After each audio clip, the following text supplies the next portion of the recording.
Brain हमारा power house है। अगर ब्रेन अच्छे से काम करता है तभी हमारी फुल बॉडी एक ब्रेन के कंट्रोल में है, राइट। तो एक ब्रेन के लिए बहुत ही अच्छा टॉनिक बताया गया है आयुर्वेद में, नर्वाइन टॉनिक, जिसको चरक संहिता में बताया गया है कि ये मेध्य रसायन है। मेध्य, मेधा का मीनिंग होता है हमारा दिमाग, बुद्धि। मेध्य रसायन नाम से इसका वर्णन आया है चरक संहिता, सुश्रुत संहिता में, आयुर्वेद के ग्रंथों में। और इसका जो रिजल्ट है वो बहुत ही अमेजिंग है। ब्रेन के रिलेटेड कोई भी डिसीजेस हो उसके बारे में। लेकिन आज मैं आपको बताऊंगी ये सिर्फ ब्रेन पे काम नहीं करता है, ये ओवरऑल बॉडी के ऊपर काम करता है। और इसके रेफरेंसेस हमें आयुर्वेद में क्या क्या मिलते हैं, जैसे मैंने कहा पहले के सेशन में भी मैं कहती आई हूँ, जो जो आयुर्वेद में बताया गया है, जैसे कि कुछ उसके बेनिफिट्स होते हैं, जो उसका श्लोक होता है, वो बेनिफिट्स के ऊपर जो प्रूवन बेनिफिट्स होते हैं हम उस पे डायरेक्टली यूज कर सकते हैं ब्राह्मी। ओके, तो आगे बढ़ते हैं ब्राह्मी के तरफ। तो आयुर्वेद का मेन फोकस क्या है, आयुर्वेद का प्रयोजन क्या है? आयुर्वेद का प्रयोजन है प्रिवेंशन ऑफ डिसीजेस, ओके, और मेंटेनेंस ऑफ हेल्थ। तो ये दोनों फोकस या दोनों प्रयोजन के ऊपर ब्राह्मी पूरा उतरता है। प्रिवेंशन ऑफ डिसीजेस वो आपको दिखेगा आगे कि हम डिसीजेस कैसे प्रिवेंट कर सकते हैं ब्राह्मी लेके। और मेंटेनेंस ऑफ हेल्थ, क्योंकि अगर आप हेल्दी है लेकिन आप ये नहीं कह सकते कि आप अगले 8 दिन बाद जैसे आज हेल्दी है वैसे रहोगे, या 1 महीने बाद, 2 महीने बाद सडनली वो चेंजेस आ जाता है हमारे बॉडी में। कभी कभी ऐसा होता है कि हमारी बॉडी प्री इलनेस स्टेट में होती है, जब हमारी बॉडी कोई भी रिस्पॉन्स नहीं देती या फिर कुछ सिम्टम्स नहीं दिखाते हैं डिसीजेस, अचानक से सिम्टम्स दिख जाते हैं। तो आजकल के ये जमाने में, आज का जो हमारा लाइफस्टाइल है उस जमाने में हम सब प्री इलनेस स्टेज में हैं। तो प्रिवेंशन ऑफ हेल्थ बहुत और मेंटेनेंस ऑफ हेल्थ ये बहुत इंपॉर्टेंट है। सबको हेल्दी रहना बहुत इंपॉर्टेंट है। तो स्वास्थ्य के लिए हमें आयुर्वेद, जो आयुर्वेद के ये हर्ब्स है जिसका मेन प्रयोजन है स्वस्थ से स्वास्थ्य रक्षणम, मतलब जो हेल्दी है उसका हेल्थ मेंटेन करना। तो ब्राह्मी उसमें सबसे पावरफुल एक हर्ब है हमारा आयुर्वेद का। ब्राह्मी आज तक चरक संहिता, सुश्रुत संहिता में मेध्य रसायन करके वर्णन किया है। और ये आपको श्लोक दिख रहा है अभी ब्राह्मी का, तो श्लोक संस्कृत में है, उसका मैं आपको मीनिंग अभी बताऊंगी कि ये एग्जैक्टली ब्राह्मी किस किस चीज पे यूज होता है, ये इसमें बताया गया है। तो ब्राह्मी हिमासरा तिक्ता लघु मेध्या, यहाँ पे उसके रसवीर्य विपाक बताए गए हैं। शीत है, मेध्य है, कषाय मधुरा स्वादी पाका, आयुष्य मतलब आयुष्य को बढ़ाने वाली है ब्राह्मी। आयुष कामीय, जैसे कि जिसको दीर्घ आयुष्य चाहिए उन्होंने रसायन सेवन करना चाहिए, क्योंकि रसायन के गुणधर्म है दीर्घ आयु मिलना। तो ये आयुष्य रसायनी। स्वरिया, स्वरिया का मतलब होता है हमारे आवाज के लिए, स्वर अच्छा रहने के लिए। कभी कभी किसी को स्वर भंग बोलते हैं, जिसको हम आवाज बदलती है, आवाज बैठ जाती है या फिर बदलती है, उसमें भी बहुत अच्छा काम करता है। स्मृति प्रदा, प्रदा मतलब जो भी हम पढ़ रहे हैं या फिर बच्चों को भी कभी कभी ऐसा होता है याददाश्त नहीं रहती अच्छे से, या फिर जैसे भी एज बढ़ती जाती है या फिर बहुत सारे काम होते हैं, ओवर थिंकिंग होती है दिमाग में। ऐसे लोग, ऐसा होता है कि बहुत बार सोचते रहते हैं, बहुत चीजें सोचते रहते हैं, सोचने के बाद कभी कभी उनका दिमाग थक जाता है वो ओवर थिंकिंग की वजह से। और उस समय उनकी स्मृति कम होने लगती है, मेमोरी कम होने लगती है। हम भी डे टू डे लाइफ में देखते हैं कि अरे ये मुझे ये थोड़ी सी चीज है वो मुझे याद नहीं आ रही। तो ब्राह्मी वो काम करती है, हमारी स्मृति को बढ़ाती है, स्मरण शक्ति बढ़ाती है और मेमोरी के लिए बहुत अच्छा काम करती है। आगे का जो वर्णन दिया है वो बिल्कुल भी अलग है, जो आपको बहुत लोगों को पता नहीं होगा कि ब्राह्मी और भी डिसीजेस में काम करती है। उसमें लिखा है कुष्ठ, पांडु, मेह। कुष्ठ मतलब आयुर्वेद में ओवरऑल सब स्किन डिसीजेस को कुष्ठ कहा गया है। सब स्किन डिसीजेस, कोई भी स्किन डिसीजेस, एक्ने से लेकर सोराइसिस, एक्जिमा, कोई भी स्किन डिसीजेस, क्योंकि उसके ऊपर ब्राह्मी का दोनों तरफ से काम होता है। अगर किसी को स्किन डिसीज है तो वो डायरेक्टली उनके ब्रेन को अफेक्ट करता है, वो उसके बारे में सोचते रहते हैं कि मेरी स्किन अभी आप नॉर्मली एग्जांपल ले लें एक्ने के पेशेंट का, तो एक्ने के लोग भी ऐसे सोचते हैं आजकल कि मुझे मेरा फेस ब्लैकिश होने लगा है, एक्ने ज्यादा होने लगा है। वो लोगों को फेस नहीं कर पाते, ज्यादा से ज्यादा लोग अंदर ही रहते हैं, घर के अंदर रहते हैं, जब उनको बहुत सारे एक्ने हो जाते हैं। तो ये डायरेक्टली इफेक्ट हमारे माइंड पे, हमारे बिहेवियर पे जाता है। तो एक तो ये स्किन डिसीज पे काम करेगा, प्लस हमारे माइंड को स्ट्रेंथनिंग देने का काम करता है ब्राह्मी। पांडु का मीनिंग होता है एनीमिया, जिनको खून की कमी है उनमें ब्राह्मी बहुत अच्छा काम करता है एनीमिक कंडीशन में। मेह मतलब प्रमेह, डायबिटीज, राइट। तो डायबिटीज में ब्राह्मी के बहुत अच्छे उपयोग बताए गए हैं। शायद आपको डायबिटीज में ब्राह्मी यूज होता है ये अभी पता चला होगा। मेन डायबिटीज का भी वही है कि नर्व्स जो है ना, नर्व्स को हमें स्ट्रेंथनिंग देना पड़ता है, तो उनमें भी दे सकते हैं अस्त्र। मेहास्त्र मतलब जो ब्लीडिंग डिसऑर्डर्स है, ब्लीडिंग डिसऑर्डर्स वो कहीं पे भी होते हैं। कभी किसी से नाक नाक में से खून आता है, मुंह में से खून आता है, कभी खांसी हो जाती है, खांसी में से बलगम में से खून आने लगता है, या फिर पाइल्स या फिशर के पेशेंट में एनल रूट से खून आने लगता है। लेडीज में मेनोरेजिया होता है, मेनोरेजिया मतलब जो जिनको डिसफंक्शनल यूटेराइन ब्लीडिंग होता है, जैसे मेंसेस में फ्लो बहुत ज्यादा जाता है, उसको रक्त प्रदर कहते हैं आयुर्वेद में। तो जहां जहां पे ये ओवर ब्लीडिंग डिसऑर्डर्स हो रहे हैं, उन कंडीशन में हम ये यूज कर सकते हैं।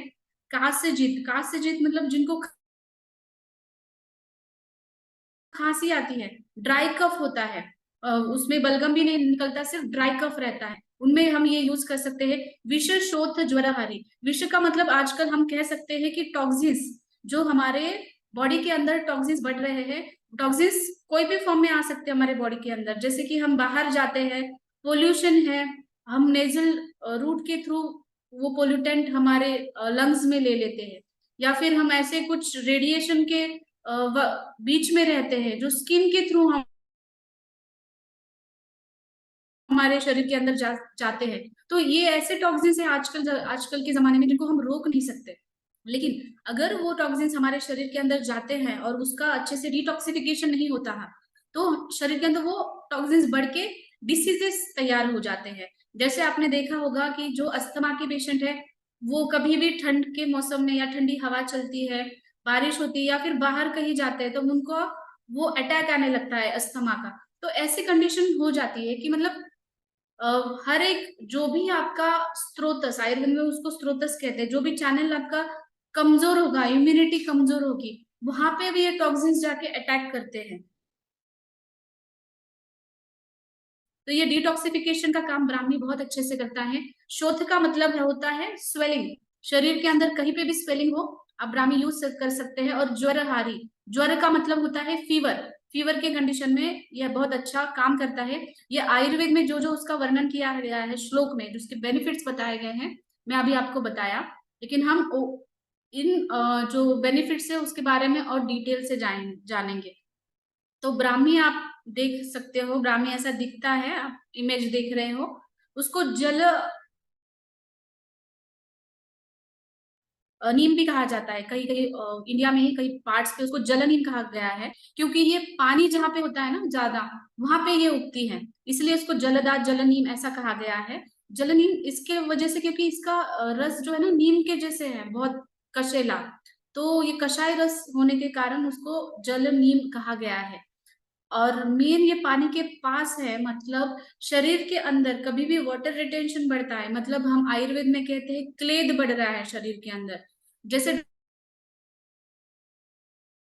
डायबिटीज पेशेंट में होता है, जब उनको क्लेद बढ़ जाता है तब उनको यूरिन के लिए बार बार जाना पड़ता है।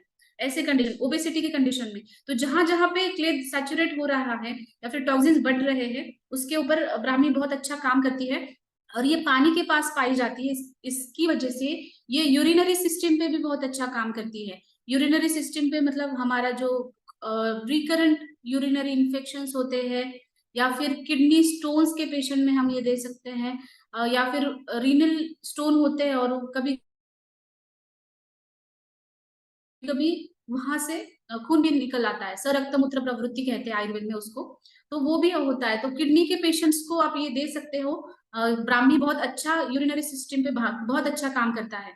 मेन मेध्य, जिनको मेमोरी लॉस है, या फिर बहुत सारे बच्चे बहुत पढ़ते हैं लेकिन उनको याद कुछ नहीं रहता। तो इन केसेस में हम दे सकते हैं loss of concentration. Loss of concentration कब होता है? जब कोई स्ट्रेस में होता है या फिर लाइफ स्टाइल उनकी इतनी फास्ट है कि वो कंसंट्रेट नहीं कर पाते चीज पे। मेनली सभी लोग, जैसे बच्चों से लेकर बड़ों तक। तो लॉस ऑफ कंसंट्रेशन में ये मेद्य के जैसा काम करेगा, जैसे ब्रेन को ये एज अ ब्रेन टॉनिक काम करता है। हियरिंग और विजन लॉस में एक रसायन है, मेद्य रसायन है। हमारे जो हियरिंग और विजन सेंटर है वो हमारे ब्रेन में रहता है। अगर हमारे ब्रेन को हम कुछ अच्छा टॉनिक दे रहे हैं, कुछ अच्छा नर्व टॉनिक दे रहे हैं, तो एब्सोल्युटली जो भी ब्रेन रिलेटेड सिम्टम्स होते हैं, हियरिंग और विजन लॉस, उसमें ये बहुत अच्छा काम करता है। स्पीच प्रॉब्लम रहता है बच्चों में, बच्चों मतलब ज्यादातर एज तक वो क्लियरली नहीं बोल पाते, या फिर कुछ कुछ बच्चे का माइलस्टोन बहुत लेट हो जाता है, वो बात नहीं कर रहे हैं, 3 साल 4 साल हो जाता है, या फिर कभी कभी क्लियरली बात भी नहीं कर पाते। तो ऐसे बच्चों में भी हम स्पीच प्रॉब्लम, स्पीच थेरेपी कुछ कुछ लोग देते हैं इन कंडीशन में। लेकिन इसमें ब्राह्मी बहुत अच्छा काम करते हैं। उसको वाक प्रवृत्ति ऐसा कहा गया है आयुर्वेद में। तो ये वाक प्रवृत्ति हमारी बढ़ाता है बच्चों के बीच में भी।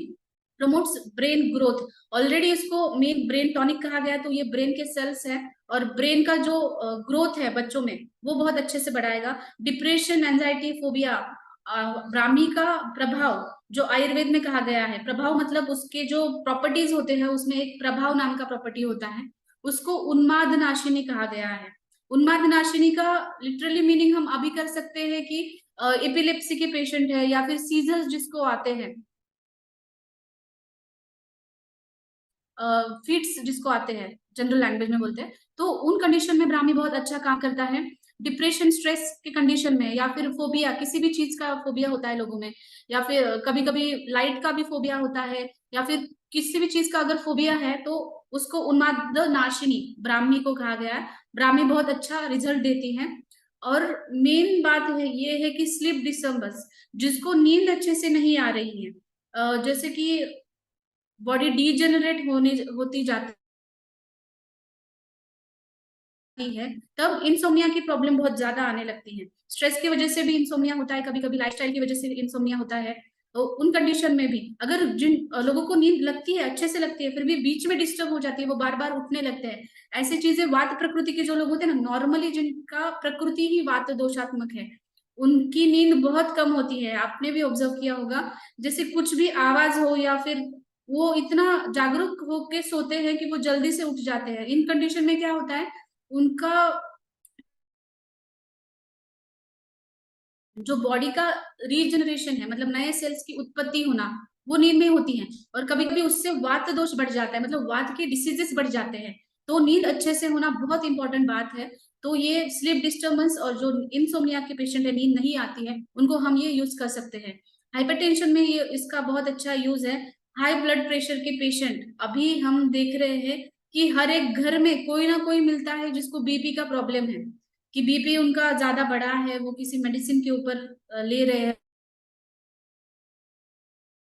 रोज के रोज मेडिसिन ले रहे हैं। कभी कभी लोगों में घबराहट की वजह से भी पाल्पिटेशन बढ़ जाता है। या फिर एनीमिक पेशेंट में जिनको खून की कमी रहती है, वो भी इतने मतलब उनका हृदय बहुत डेलिकेट हो जाता है कि वो छोटी सी बात पे रोने लगते हैं, छोटी सी बात पे टेंशन आने लगता है, या फिर पाल्पिटेशन बढ़ता है, वो फेस नहीं कर पाते ज्यादा डिफिकल्ट सिचुएशंस। ऐसी कंडीशन में भी ब्राह्मी बहुत अच्छा हेल्प करती है। And all type of mental disorders जैसे डिमेंशिया है, पार्किंसंस है, ये सारे कंडीशन में ब्राह्मी बहुत अच्छा यूज होता है। आयुर्वेद प्रॉपर्टीज में ब्राह्मी का रस तिक्त और कषाय बताया है। और वीर्य शीत, शीत मतलब कूलंट है। बहुत लोगों को लगता है कि ब्राह्मी इतना ब्रेन के ऊपर काम करती है, इसका मतलब ये उष्ण होगी, लेकिन ब्राह्मी उष्ण नहीं है, ब्राह्मी शीत गुण धर्म की है। इसके वजह से वो तीनों दोषों को बैलेंस करती है शरीर के अंदर, वात पित्त कफ। मेनली उसका काम तिक्त और कषाय होने के कारण वात दोष जो बढ़ा हुआ है या फिर कफ दोष जो बढ़ा हुआ है उसके ऊपर है। लेकिन ये मधुर और शीत है, इसके कारण ये हमारे पित्त दोष को भी बैलेंस करती है। मधुर रस है मतलब इसका विपाक मधुर है। जैसे हम कुछ भी खाना खाते हैं और वो डाइजेस्ट होता है, डाइजेशन के बाद वो उसका जो भी रस बनेगा उसको हम विपाक कहते हैं। तो ये इसके कारण ये पित्त दोष को भी कम करती है, और इसी की वजह से जैसे मैंने पहले बताया था आपको कि ये ब्लीडिंग डिसऑर्डर्स में ये बहुत अच्छा काम करती है, क्योंकि रक्त और पित्त का एक एक संबंध है। मतलब जब भी पित्त बढ़ता है तब रक्त में दुष्टि हो जाती है। आपने देखा होगा पित्त प्रकृति के लोग या फिर जिनको हाइपर एसिडिटी होती है उनको स्किन डिसीजेस होती है, रक्त दुष्टि होती है, या फिर उनको कभी गैस्ट्रिक अल्सर्स हो जाते हैं। तो ये जैसे पित्त बढ़ेगा वैसे रक्त दुष्टि होगी। तो पित्त और रक्त का ऐसा ओवरऑल रिलेशन है। तो कभी भी पित्त बैलेंस करोगे आप तब आपका रक्त धातु भी नॉर्मल रहता है। ब्राह्मी में ये एक्टिव कंपाउंड्स पाए गए हैं, वेकोसाइड्स, अल्कोलाइड्स, फ्लैवोनॉइड्स। ये हमारे मूड रेगुलेशन के लिए इंपॉर्टेंट है। और ब्राह्मी एंटीऑक्सीडेंट भी काम करता है। आयुर्वेद के अनुसार रसायन तो है लेकिन ये एंटीऑक्सीडेंट मतलब जो फ्री रेडिकल्स हमारे शरीर के ऊपर डैमेज कर रहे हैं हमारी बॉडी को, हमारे सेल्स को, उसको ये रोकता है। टॉक्सिन्स शरीर में नहीं बैठने देता। ओके, तो ये एंटीऑक्सीडेंट रिच फूड भी है जो हम आप डेली कंजम्पशन कर सकते हैं। ये विटामिन सी रिच है, इसकी वजह से आप इम्यूनिटी सिस्टम के लिए बहुत अच्छा है। आप आपकी इम्यूनिटी बढ़ा सकते हो ये विटामिन सी रिच होने के कारण। विटामिन ई के बारे में सबको पता है कि विटामिन ई स्किन के ऊपर कितना अच्छा है, क्योंकि आजकल हम देख रहे हैं हर एक फेस क्रीम में और या फिर फेस लोशन है, कहीं पे भी है तो विटामिन ई लगाया जाता है, एक्सटर्नली भी लगाया जाता है। लेकिन ये good source of vitamin E हमारा ब्राह्मी है, इसकी वजह से ये स्किन के ऊपर भी बहुत अच्छा काम करता है। तो हम ब्राह्मी का स्किन के ऊपर पानी के साथ पेस्ट बना के भी लगा सकते हैं, तो ये स्किन के ऊपर बहुत अच्छा काम करेगा। मैग्नीशियम इसकी वजह से ये स्ट्रेस रिड्यूस करेगा। ओमेगा 3 ओमेगा 6 हमारे ओवरऑल हार्ट कंडीशन के लिए, हार्ट हमारा अच्छा रहने के लिए भी इंपॉर्टेंट है। इसी के लिए रसायन जो कहे गए ना वो हृदय कहे गए, हृदय मतलब हृदय के लिए अच्छा। तो ओमेगा 3 6 हमारे ब्रेन हेल्थ के लिए, ब्रेन का प्रॉपर फंक्शनिंग के लिए बहुत इंपॉर्टेंट होता है, और ब्रेन ग्रोथ के लिए भी इंपॉर्टेंट है। जैसे डीजेनरेशन होता जाता है, रोज डिग्रेडेशन होता है हमारे सेल्स का, नई पेशियां बनती है, पुरानी पेशियां मर जाती है। अगर नई पेशियां बनने का ये प्रोसेस है, अगर वो थम जाता है तो एजिंग जल्दी से आता है, बॉडी का डिग्रेडेशन बहुत जल्दी से हो जाता है। मतलब आप कोई भी धातु से लेकर वो कर सकते हो, जैसे रस धातु है, रक्त धातु, मांस धातु, अस्थि धातु को अगर हमने कहा तो बोन्स का डिग्रेडेशन जल्दी हो जाता है, कैल्शियम लॉस होने लगता है। तो ये डिग्रेडेशन रोकना ये ब्राह्मी काम करेगी। तो ये उसके फैटी एसिड्स ऐसे काम करते हैं। ब्रेन को नरिशमेंट, ब्रेन टॉनिक है, जैसे मैंने पहले भी बताया कि ये ब्रेन के लिए बहुत अच्छा टॉनिक जैसे काम करता है, जो हर किसी ने डेली उसको कंज्यूम करना चाहिए। डेली कंजम्पशन के लिए ब्राह्मी है, क्योंकि हम डेली खाना खाते हैं, किस लिए खाते हैं कि हमारी बॉडी अच्छे से बने, जो पोषक तत्व है हमारे शरीर को, हमारे सेल्स को पूरे तरीके से मिले। तो ऐसे ही हमारे, हम सिर्फ पेट के बारे में सोचते हैं लेकिन हमारे ब्रेन का फूड जो आयुर्वेद में इतना अच्छा कहा गया है, तो इसको हम ब्रेन का फूड कह सकते हैं, जो हमारे ब्रेन को नरिश करेगा। तो ब्राह्मी इसीलिए जैसे रोज खाना खा रहे हैं आप, वैसे ही भी Brahmi as a diet, as a herb, brain tonic आप डेली कंज्यूम करना चाहिए। वोकल क्लैरिटी, जैसे मैंने श्लोक में बताया था, ये स्वर भेद में स्वरा ऐसा नाम दिया गया था श्लोक में इसको। स्वरा मतलब वोकल क्लैरिटी। कभी कभी टीचर्स होते हैं या फिर कुछ ऐसे लोग होते हैं जिनको बहुत बात करनी होती है, ट्रेनिंग देनी पड़ती है, उस बीच में उनकी आवाज चेंज होने लगती है, या फिर मेनली वोकल कॉर्ड है ना उसको भी डैमेज होने के चांसेस होते हैं। जो सिंगर्स वगैरह होते हैं उनमें भी वोकल कॉर्ड डैमेज होने के चांसेस होते हैं। उनको मेन उसका जो है प्रोटेक्शन, उसको हमें प्रोटेक्ट करना है। और मेन वोकल क्लियरिटी मतलब स्वर भेद जो हुआ है, उनका आवाज जो बैठ गया है, आवाज में जो कमजोरी आई है, उसको वो ठीक करने का काम ब्राह्मी करेगी। ब्राह्मी स्किन के लिए हेल्दी है क्योंकि इसके जो एक्टिव कंपाउंड्स है, जो मैंने पहले की स्लाइड में मैंने आपको बताया, विटामिन ई है या फिर ओमेगा फैटी एसिड्स है, इसकी वजह से ये स्किन के ऊपर काम करती है। और आयुर्वेद का जो मैंने श्लोक आपको एक्सप्लेन किया था भाव प्रकाश निघंटु का, उसमें भी वहां पे वर्णन किया गया है, स्किन डिसीजेस में बहुत अच्छा काम करता है। वाइटलिटी और इम्यूनिटी पे ये काम करेगा। रसायन है, इसलिए ओवरऑल पूरे सप्त धातु जो हमारे शरीर के अंदर है उसके ऊपर ये काम करता है। और सप्त धातु के बाद में, सप्त धातु का सार के बाद कहा गया है ओज। ओज, इसको हमारे सातों धातु अच्छे बनते हैं उसके बाद ही ओज बनता है। तो कभी ऐसा होता है कि डिजेनरेटिव डिसीजेस या फिर पार्किंसंस डिसीज है या फिर अल्जाइमर्स डिसीज है, उनमें ये ओज क्षय दिखाई देता है। मतलब लोग बहुत चिड़चिड़े हो जाते हैं, कुछ किसी की भी नहीं सुनते, जिद्दी बन जाते हैं, बच्चों में भी ऐसा दिखाई देता है। तो इन कंडीशन में रसायन बहुत अच्छा काम करता है, ब्राह्मी अच्छा काम करता है। इमोशनल वेलनेस, ये आजकल सबको जरूरी है इमोशनल वेलनेस के लिए, क्योंकि स्ट्रेस, एंजाइटी छोटे बच्चों से लेकर बड़ों तक सबके लाइफ में है, राइट। कोई नहीं बोल सकता कि मुझे किसी भी बात का स्ट्रेस नहीं है। तो सबके लाइफ में कुछ ना कुछ होता है, लेकिन वो जो स्ट्रेस है उसका हमारे बॉडी के ऊपर क्या इफेक्ट हो रहा है, क्योंकि अगर हम ज्यादा लॉन्ग टर्म स्ट्रेस में रह जाते हैं तो ओवरऑल बॉडी को, बाकी के जो सिस्टम्स है उस पर हमें डिसीजेस दिखाई देते हैं। जैसे मैं आपको एग्जाम्पल देती हूँ सोरियासिस का। तो सोराइसिस शुरू होता है स्किन डिसीज से, लेकिन सोराइसिस के पेशेंट को मेनली काम करना पड़ता है उनके ब्रेन के ऊपर। अगर आप कुछ ब्रेन टॉनिक या ब्राह्मी अश्वगंधा जैसी कुछ चूर्ण ऐड कर देते हो, कुछ हर्ब्स ऐड कर देते हो, तो सोराइसिस के कंडीशन या उनकी कंप्लेंट्स कम होने में बहुत अच्छा रिलीफ मिलता है, हम दिखाई देता है। या फिर आप सिर्फ स्किन के ऊपर टारगेट करोगे तो ऐसा नहीं होता है। आपको ब्रेन के ऊपर कुछ ऐसे साइकोसोमैटिक डिसऑर्डर्स है आजकल बहुत ज्यादा बड़े हैं। साइकोसोमैटिक डिसऑर्डर्स लाइक 80% जो डिसीजेस है वो साइकोसोमैटिक होते हैं। मतलब कोई भी डिसीज हो गया, लोग सोचते ही रहते हैं कि ये डिसीज से मैं बाहर आऊंगा या नहीं आऊंगा।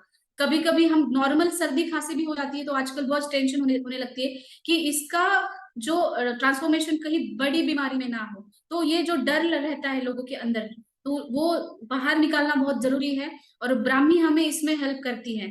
जो भी हमें कोई भी डिसीज है, क्रॉनिक डिसीज है, जैसे कि आजकल लोग कैंसर से ग्रस्त है, क्रॉनिक लीवर डिसीज, सीकेडी, जैसे डायलिसिस पे पेशेंट है, वो बहुत उनका जैसे मेंटली वो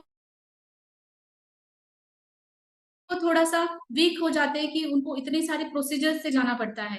लेकिन अगर आपका पॉजिटिव मेंटल एटीट्यूड रहा तो आप कोई भी क्रॉनिक डिसीजेस से बाहर आ सकते हैं। कोई भी जैसे कि डायबिटीज रिवर्सल भी आप कर सकते हो अगर आपका पॉजिटिव मेंटल एटीट्यूड रहा। जो भी आपकी लाइफ स्पैन है वो हेल्दी रहे और आप क्वालिटी ऑफ लाइफ स्पेंड करो, तो इसके लिए ब्राह्मी डेली कंज्यूम करना बहुत इंपॉर्टेंट है। स्लीप सपोर्ट में ब्राह्मी अच्छा काम करता है। कुछ मेडिसिन अगर हम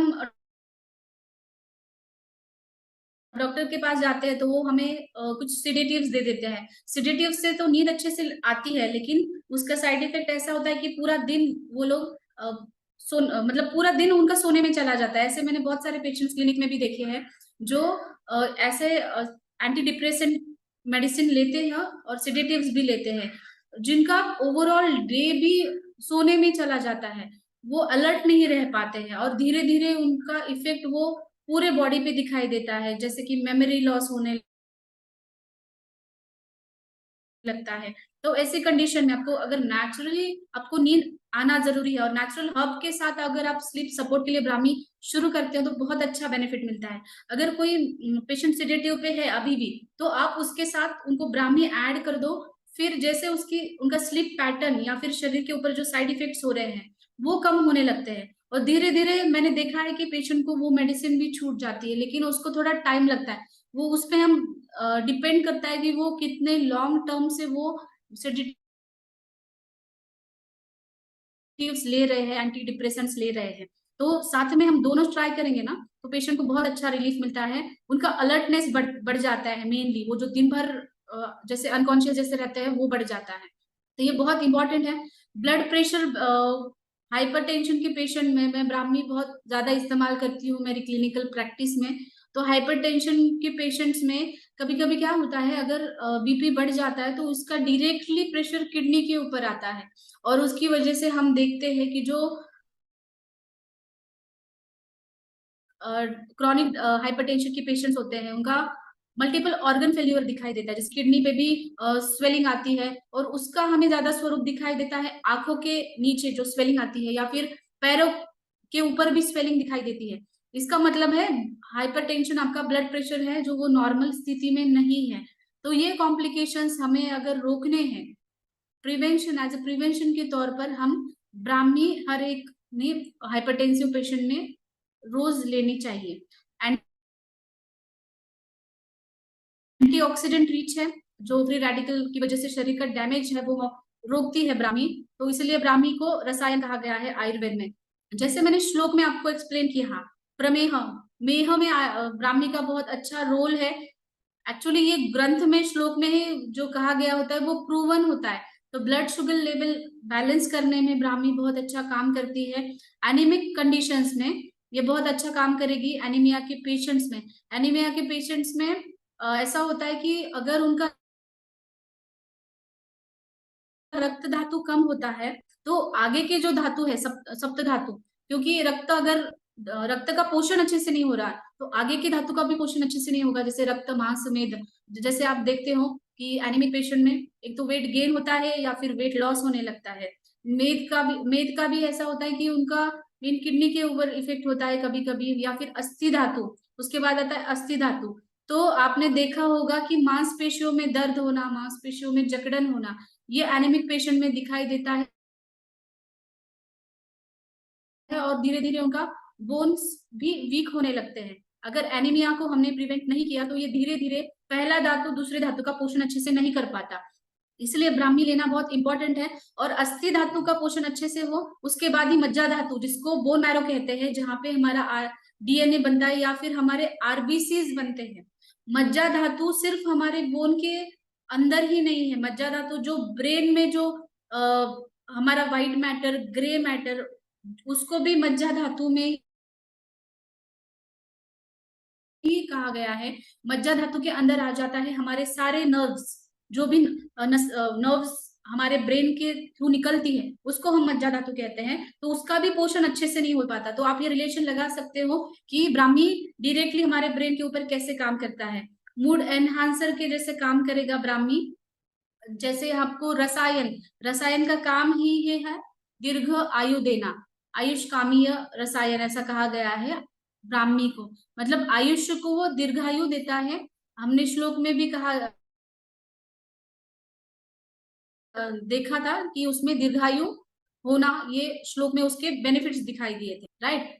तो ब्राह्मी, हमारे पास ब्राह्मी के टैबलेट्स है, लेकिन ब्राह्मी चूर्ण क्यों लाया गया है, ये सबको अभी डाउट होगा कि ब्राह्मी चूर्ण हम कैसे इस्तेमाल कर सकते हैं। ब्राह्मी टैबलेट भी आपको उतना बेनिफिट देगा, लेकिन ब्राह्मी चूर्ण भी आपको उतना ही बेनिफिट देता है। और वो कैसे इस्तेमाल किया जाएगा ब्राह्मी चूर्ण, मैंने आपको कुछ होम रेमेडीज यहाँ पे स्क्रीन पे दिखाई दे रही है आपको, मैं वो अभी एक्सप्लेन करती हूँ। तो ब्राह्मी मेन आप Brahmi infused milk for complete care. कुछ लोग ऐसे होते हैं कि ब्राह्मी को, जैसे मैंने पहले कहा कि ये थोड़ा कड़वा टेस्ट होता है, तो उसको आप मिल्क में मिला करके दे सकते हो। तो ऐसा नहीं कि मिल्क सिर्फ आपको काउ मिल्क ही लेना है या फिर बफेलो मिल्क लेना है। मिल्क अगर मैंने यहाँ पे कहा है तो ये आपका सोया मिल्क हो सकता है, आलमंड मिल्क हो सकता है। अगर आपको अच्छी क्वालिटी का मिल्क मिलता है, प्योर क्वालिटी का, तो वो भी आप 1 कप ऑफ मिल्क में 1 चम्मच आप डाल के ले सकते हो। मेन एंटी ऑक्सीडाइज प्रॉपर्टीज आपको चाहिए ब्राह्मी की, तो आप ब्राह्मी का इन्फ्यूज टी भी बना सकते हैं। जैसे ब्राह्मी को आपने तो आधा टीस्पून ब्राह्मी और 2 कप पानी आपने ले लिया, तो उसको बॉईल किया एज अ टी, जैसे हम टी बनाते हैं। उसके बाद जैसे वो ल्यूकवार्म हो जाता है, मतलब ड्रिंकेबल टेम्परेचर पे आ जाता है, तो उसमें आप हनी यूज कर सकते हो। हनी हमारा जैसे मल्टीफ्लोरा हनी है या फिर तुलसी हनी है हमारा डीएक्सिन का, वो आप यूज कर सकते हैं उसके साथ। तो एक मेनली एक एंटीऑक्सीडेंट भी काम करेगा ये, और हनी जो है हमारे ब्रेन सेल्स के ऊपर भी बहुत अच्छा काम करता है। तो ये दोनों बेनिफिट्स आपको मिलेंगे, हनी के भी और ब्राह्मी के भी। तो ऐसे आप डेली ब्राह्मी चूर्ण को इस्तेमाल कर सकते हैं। और ब्राह्मी को केश्य कहा गया है, केश्य मतलब गुड फॉर हेयर। हमारे पास अभी आंवले की चूर्ण भी है और ब्राह्मी चूर्ण भी है। तो दोनों दोनों भी चूर्ण जैसे हम बालों के लिए लगाते हैं, उसका पेस्ट बना के लगाते हैं, या फिर उसको ऑयल बना के हमारी नीली ऑयल के साथ कंबाइन करके लगाते हैं। तो जिनका भी ऐसा होता है कि हेयर फॉल हो रहा है, या फिर बाल सफेद होने लगे हैं, या फिर कभी कभी डैंड्रफ हो जाता है बालों के अंदर, तो पैचेस निकलते हैं डैंड्रफ की वजह से, इन कंडीशन में ब्राह्मी और आमलकी का कॉम्बिनेशन करके आप लगा लेते हो, ऑयल है या फिर बाल हेयर वॉश करने आप जा रहे हो, तब आप उसका पेस्ट सिर्फ रूट्स पे लगाना है। आप रूट्स पे उसका पेस्ट अप्लाई करिए,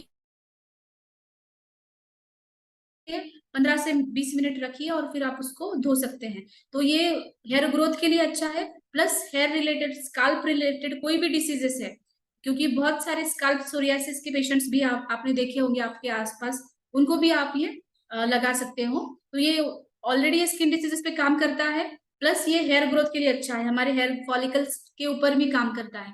तो ये दोनों बेनिफिट्स आपको ब्राह्मी से मिलेंगे, इसलिए ब्राह्मी चूर्ण हमारा आया है, ये बहुत अच्छी बात है। क्योंकि ब्राह्मी का टैबलेट, कभी कभी बच्चों में ऐसा होता था कि बहुत सारे लोग आते थे क्लिनिक में कि बच्चे टैबलेट्स नहीं लेते हैं, या फिर बच्चों को अगर देना है ब्राह्मी तो कैसे दे। तो ये बच्चों के लिए बहुत अच्छा ब्राह्मी चूर्ण काम करता है। तो ब्राह्मी चूर्ण आप उनको हनी के साथ मिला करके दे सकते हो, या फिर घी के साथ मिला करके दे सकते हो। सुवर्ण प्राशन, ये आपने सुना होगा, सुवर्ण प्राशन एक आयुर्वेद का इम्यूनिटी के लिए कुछ वैक्सीनेशन कह सकते हैं, कि उसकी इम्यूनिटी बढ़ने के लिए बहुत लोग सुवर्ण प्राशन देते हैं। तो सुवर्ण प्राशन में मेन कंटेंट ब्राह्मी होता है, क्योंकि वो हमारे बच्चों के मेनली ब्रेन ग्रोथ पे काम करता है और ओवरऑल ग्रोथ के ऊपर काम करता है बच्चों की, जैसे कि बच्चों की हाइट बढ़ना या फिर भूख अच्छे से लगना, ये बहुत इंपॉर्टेंट है। तो इसके लिए सुवर्ण प्राशन देते हैं। जो बच्चे बार बार बीमार पड़ते हैं तो उनको भी सुवर्ण प्राशन दिया जाता है। तो हम ये आप घर पे कर सकते हो। 1 से 5 साल के बच्चे हैं उसको 60 mg ब्राह्मी पाउडर घी के साथ मिला करके दो। अगर वो नहीं ले रहे तो आप हनी के साथ मिला करके दीजिए। हनी के साथ अगर आप मेडिसिनल प्रॉपर्टीज में, जैसे हमारा तुलसी हनी है, जिन बच्चों को बार बार सर्दी खांसी होती है, फीवर होता है, बार बार बीमार पड़ते हैं बच्चे, उन बच्चों में आप ब्राह्मी इसके साथ देते हो तो बहुत अच्छा रिजल्ट मिलता है, उनकी इम्यूनिटी बहुत अच्छे से बढ़ती है। राइट, 5 से 12 साल के बच्चों को 250 mg तक आप दे सकते हो, और 12 से 18 साल के बच्चे को 250 mg दिन में 1 बार या 2 बार घी के साथ दे सकते हैं। और उसके बाद ब्राह्मी का चूर्ण का जो क्वांटिटी है डेली कंजम्पशन, तो आप 1-1 टीस्पून 2 टाइम दे सकते हैं। ये स्वर्ण प्राशन के डोसेस मैंने बताया है, लेकिन नॉर्मली अगर आपको ब्राह्मी चूर्ण देना है तो आप 1 टीस्पून एक टाइम पे दे सकते हो, गर्म पानी के साथ या फिर हनी के साथ, वो मिक्स करके वो ले सकते हैं। कोई भी बड़े हो या फिर 12 साल के आगे जो बच्चे हैं, उनको हम 1 टीस्पून दे सकते हैं 2 टाइम, सुबह और शाम को। पित्त डिसऑर्डर्स, जैसे मैंने पहले कहा कि पित्त जब शरीर के अंदर बढ़ जाता है तो आगे जाके अल्सर्स है, हाइपर एसिडिटी है, इरिटेबल बाउल सिंड्रोम, ये ये इसका नाम आपने सुना होगा, आईबीएस जिसे कहते हैं, आईबीएस। इसमें क्या होता है, आईबीएस के सिम्टम्स में लोगों में जब भी वो कुछ भी खाना खाते हैं तो उनके इंटेस्टाइन में सूजन रहती है। जब वो खाना खाते हैं उनको इमिडिएटली मोशन के लिए जाना पड़ता है, जैसे कि 4 बार है, 5 बार है, उनको मोशन के लिए जाना पड़ता है। म्यूकस आता रहता है उनके मोशन में, लूज मोशन होता है, या फिर कभी कभी कॉन्स्टिपेशन होता है, उसको आईबीएस कहते हैं। आयुर्वेद में एक डिसीज बताया गया है ग्रहणी, ग्रहणी से हम इसको कोरिलेट कर सकते हैं। तो ऐसे कंडीशन में पित्त ज्यादा बढ़ा होता है, और आईबीएस के पेशेंट्स में हमें उनके मेंटल कंडीशन पे भी बहुत काम करना जरूरी होता है। आईबीएस के पेशेंट्स हम देखते हैं जो आईटी फील्ड में है, या जिनको स्ट्रेस ज्यादा है, काम का स्ट्रेस ज्यादा है, उनको आगे जाके इरिटेबल बाउल सिंड्रोम नाम का डिसीज हो जाता है। उनकी अगर हम हिस्ट्री लेते हैं तो ऐसे ही हिस्ट्री में पाया जाता है कि उनको स्ट्रेस ज्यादा था और उसके बाद धीरे धीरे हाइपर एसिडिटी होने लगी, उसके बाद अल्सर्स, अल्सर्स के बाद आईबीएस, ऐसे ये क्रॉनिसिटी बढ़ती जाती है। इसकी वजह से कभी भी गैस्ट्रिक अल्सर्स है या फिर डिओडेनल अल्सर्स है, इंटेस्टाइनल अल्सर्स है, उसमें सारे पित्त डिसऑर्डर्स में ब्राह्मी एक तो आप ठंडे पानी के साथ ले, अगर ठंडे पानी के साथ नहीं ले पा रहे तो ल्यूकवार्म वाटर के साथ भी आप ले सकते हैं। मिल्क, कोई भी आलमंड मिल्क, सोया मिल्क या कोकोनट मिल्क, उसके साथ आप ले सकते हैं, या फिर हमारा वर्जिन कोकोनट ऑयल, उसके साथ भी आप दे सकते हैं। ब्राह्मी कफ और वात दोषनाशक मेनली कहा गया है, तो कफ और वात दोषनाशक मतलब हमारे सामने आ जाता है अपर रेस्पिरेटरी ट्रैक्ट इन्फेक्शन, जैसे कि दमा है, अस्थमा है, ऐसे पेशेंट्स में हम ब्राह्मी दे देते हैं, तो ये जो एयरवे है जो नैरो हो गया उसको ब्रॉड होने में मदद मिलती है, मतलब उनका अस्थमा के पेशेंट में सांस लेने में दिक्कत होती है, तो अगर उनका एयरवे ब्रॉड हो जाता है तो वो सांस अच्छे से ले पाते हैं, तो इसकी वजह से वात कफ डिसऑर्डर्स पे ये बहुत अच्छा काम करता है।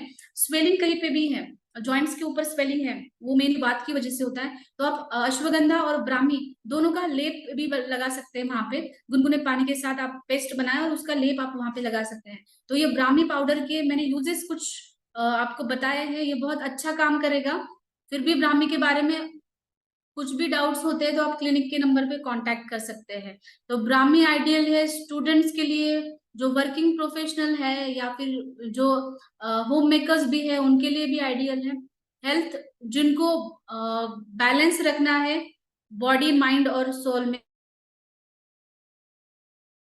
उनके लिए भी बहुत इंपॉर्टेंट है।